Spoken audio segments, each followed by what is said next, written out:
2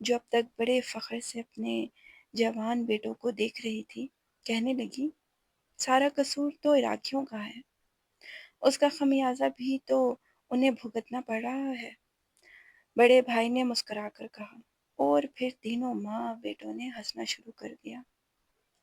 ہماری بس جب کردستان کی سرحد پر پہنچے گی تو ہم اپنے وطن میں داخل ہونے سے پہلے یہ پگڑیاں باندھ لیں گے، چھوٹے بھائی نے پگڑی کی گراہ کھولتے ہوئے کہا، کیونکہ ایرانی لوگ انہیں ناپسندیدگی کی نگاہ سے دیکھتے ہیں۔ ایرانی کون ہوتے ہیں انہیں ناپسند کرنے والے؟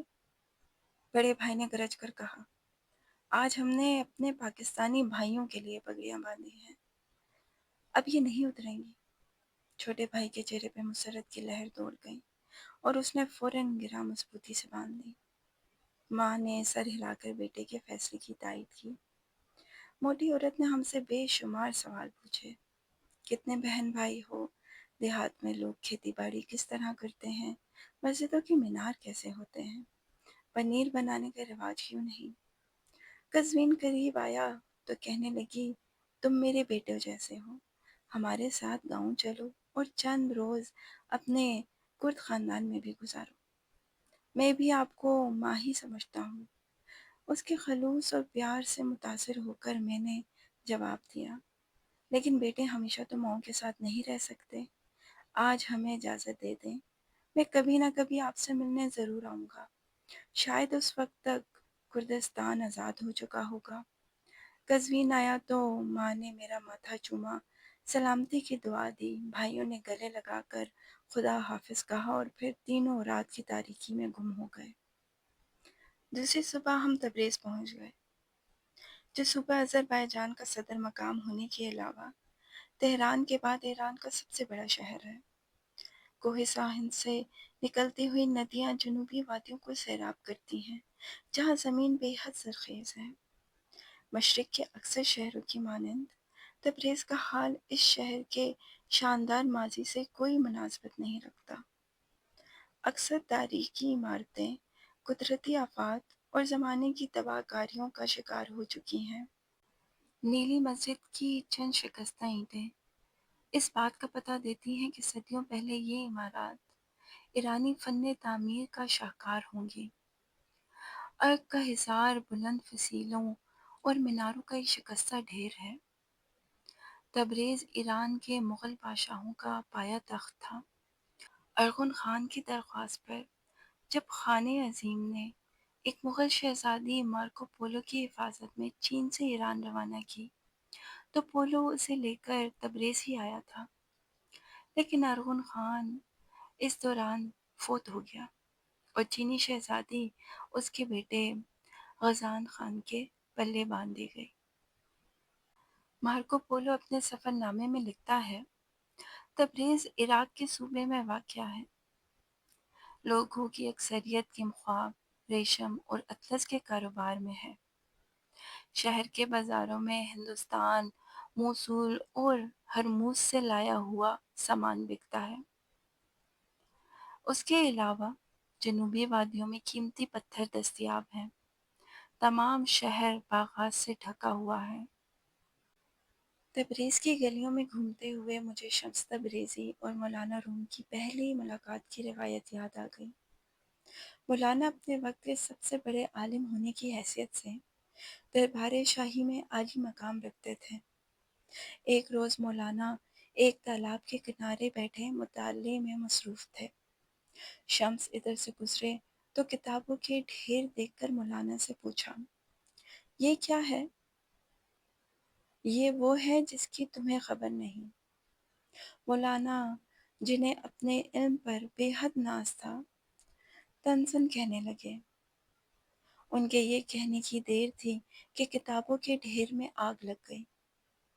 مولانا نے گھبرا کر شمس سے پوچھا، یہ کیا ہے؟ تو انہوں نے بڑے تحمل سے کہا، یہ وہ ہے جس کی تمہیں خبر نہیں۔ مولانا یہ جواب سن کر بے حد پشیمان ہوئے اور انہیں احساس ہوا کہ روحانیت کے بغیر دنیاوی علم مکمل نہیں ہو سکتا۔ اسی تالاب کے کنارے شمس تبریزی کے ہاتھ پر بیعت کی اور پھر ان کے قتل تک ساتھ رہے۔ اسی دوپہر ہم ایک بس پر سوار ہو کر ایران ترک سرحد بزرگان کی طرف روانہ ہو گئے۔ تبریز سے باہر نکلتے ہی بلند و بالا پہاڑیوں کا سلسلہ شروع ہو گیا۔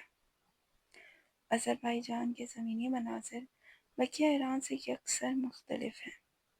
وہاں چٹیل میدان اور بے آب و گیا صحرا پھیلے ہیں، تو یہاں ہر سو ہرے بھرے کھیت اور سرسبز وادیاں بکھری پڑی ہیں۔ ان علاقوں میں لوگوں کی زبان بھی فارسی کے بجائے ترکی ہے۔ ہم مرند سے گزرے، وادی کے پہلو میں نیند میں ڈوبا ہوا خوبصورت گاؤں۔ ایک حکایت کے مطابق حضرت نوح علیہ السلام کی اہلیہ یہاں دفن ہے۔ ماگو کا قصبہ آیا ستھرا اور خوشنما، صحت مند لوگ، جا بجا پھولوں کے تختے، بڑے چوک کے ساتھ شفاف ندی، برف کھل کھل کر نیچے آ رہی تھی، اور پھر ماگو کا ناقابل تسخیر قلعہ جسے تیموری افواج کا منہ پھیر دینے کا شرف حاصل ہوا۔ آس پاس کے انہی پہاڑوں اور وادیوں میں حضرت زرتشت نے تبلیغ کی، جانوروں اور غریب لوگوں سے نیکی کرو، مقدس آگ کو لکڑی سے جلائے رکھو۔ خدا آہورا مزدا نے کہا، نیک سوچ، نیک الفاظ اور نیک اعمال ہی سے انسان نجات حاصل کر سکتا ہے۔ زرتشت نے غزنی تک سفر کیا۔ بلخ کے بادشاہ نے اپنے آتش پرست ہونے کا اعلان کر دیا۔ بعد میں بلخ آتش کدوں کا شہر کہلایا۔ ماکو سے نکل کر ایک مرتبہ پھر ہم پہاڑیوں میں کھو گئے۔ چڑھائی کی وجہ سے بس بے حد آہستہ جا رہی تھی۔ بلندی کے ساتھ لمحہ بہ لمحہ خنکی میں بھی اضافہ ہو رہا تھا۔ ایک موڑ پر سامنے وادی کے آخری سرے پر چمکیلی روئی کا ایک ڈھیر نظر کے سامنے آ گیا۔ ارد گرد کے پہاڑوں سے بلند آسمان پر دھند اور بادلوں کا ایک گولا سا بن گیا تھا۔ میں نے آنکھیں میچ کر غور سے دیکھا۔ دھند نہیں ہو سکتی، شاید بادل ہیں۔ بس نے ایک اور موڑ کاٹا، سب کچھ اوجھل ہو گیا۔ تھوڑی دور جانے کے بعد پھر وہی بادل نظر آیا۔ بادل بھی نہیں تھا، برف تھی، بالکل کوہ فوجی مایا کی طرح۔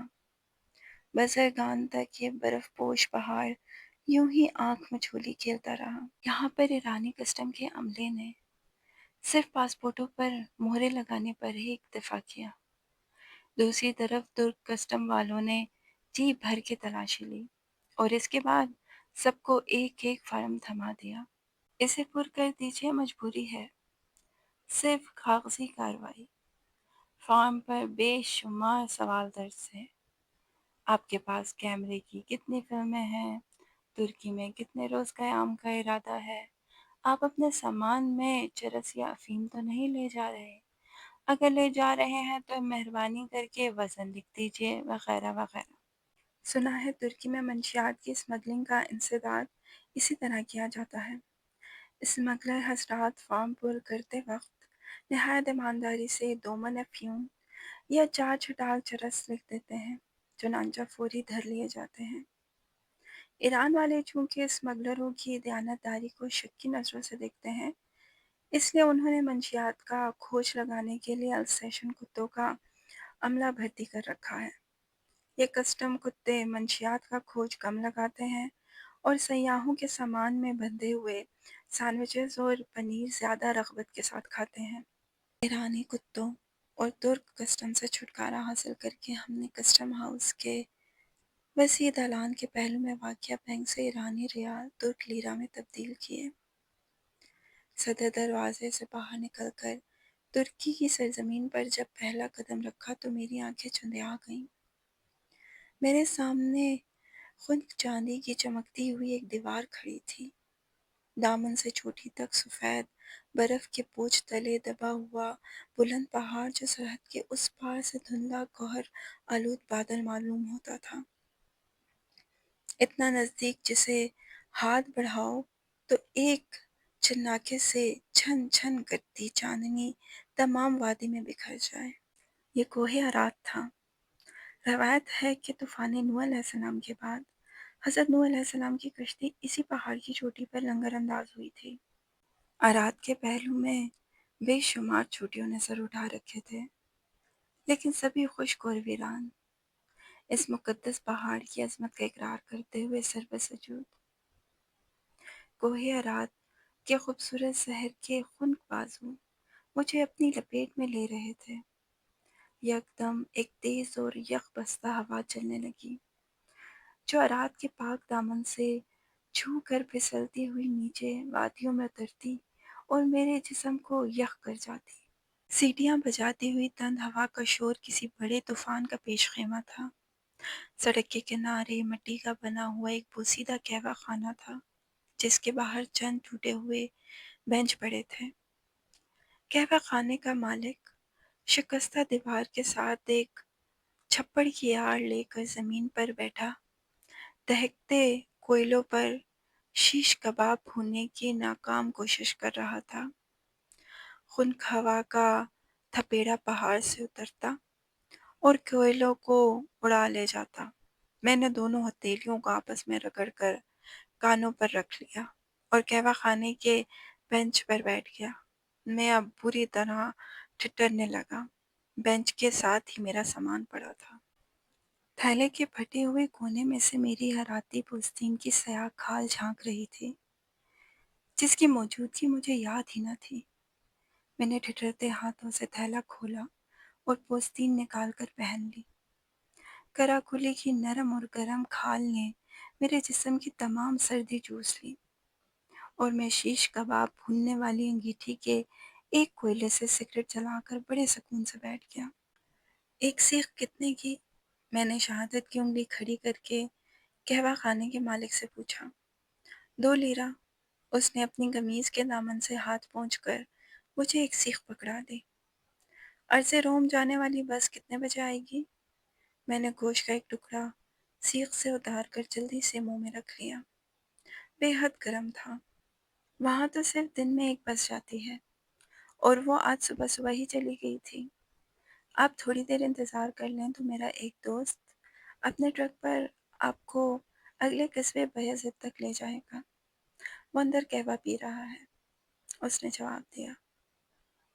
میں نے سگریٹ کا آخری کش لگایا اور پاؤں تلے مسل کر کھڑا ہو گیا۔ ارات کا پورا پہاڑ سورج کی روشنی سے چمک رہا تھا، مگر گرد و نواح کے پہاڑوں اور گہری وادیوں میں دھندلا چھا رہا تھا۔ شام ہونے کو تھی۔ قہوہ خانے کا مالک اب کباب بھوننے کی بجائے زمین پر بیٹھا آگ تاپ رہا تھا۔ میں نے ارات کی چوٹی کی جانب اشارہ کر کے پوچھا، اس کی برف کس موسم میں پگھلتی ہے؟ ارات کی برف کبھی نہیں پگھلتی، اس نے تقدس آمیز نظروں سے چوٹی کی طرف دیکھتے ہوئے مجھے بتایا۔ یہ نوح علیہ السلام کا پہاڑ ہے۔ وادی کے دوسری طرف جس صبح موسم صاف ہو تو اس کی اجلی برفوں میں ایک کالا دھبا دکھائی دیتا ہے۔ لوگ کہتے ہیں وہ نوح علیہ السلام کی کشتی کا ایک حصہ ہے۔ وادی کے اس پار تو روس ہے، میں نے دلچسپی لیتے ہوئے کہا۔ ہاں، اس نے مایوسی سے سر ہلایا۔ ایک مرتبہ روسیوں نے نوح علیہ السلام کی کشتی کی تلاش میں ارات پر ایک مہم بھی بھیجی تھی۔ وہ بے مذہب لوگ ہیں، اس لیے ناکام واپس گئے۔